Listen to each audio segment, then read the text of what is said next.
we do as an industry support a life cycle approach and a cradle approach. However, there are some concerns that need to be considered, or some aspects that need to be considered. You should not jump to a quick conclusion when you do a life cycle approach, because sometimes you have very similar results, and just defining a winner or loser on that basis may be very dangerous.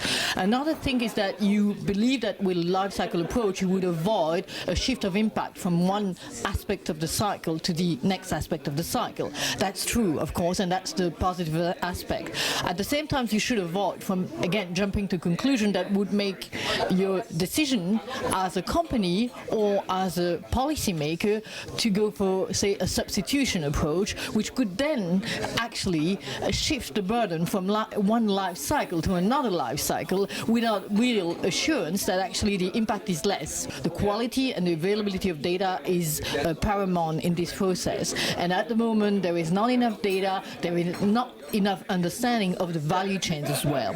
I'd like to highlight here that we very much support life cycle approach, and we'd like to go further into that, but we also believe that you need some qualitative understanding of the value chains. True life cycle assessment will depend on the application. We are base metals or precious metals or high-tech metals, so all metals are used in products, and for us a life cycle assessment is to take the set of substances going into a product and to assess their impact throughout the life cycle.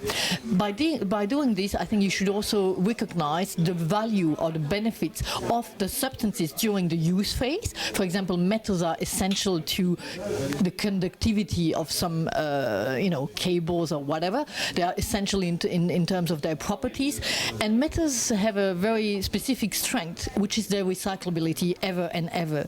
In other terms, you can recycle metal again and again, and they don't lose their properties. So actually the management of the metals value chain should be that you should ensure that they are recycled again and again. We certainly recognize the value of LCA and recognize the value of LCA as a decision-making tool, but we think that we require much more data, much more analysis, a good understanding of the value chains. Again, for example, at the moment, because LCA is so complex, there are very shortcuts to LCA, so kind of simplified approaches. That's fine, as long as you don't forget the value of recycling, the benefits of the materials during life cycle, but during the use phase as well, and that you make sure that you don't shift the burdens from one life cycle to the other. We do expect the Commission to base it or to further explore life cycle assessment, to encourage the collection of data, to encourage member states also to have a better understanding about life cycle, but we do also encourage the Commission to make sure that all those challenges are well considered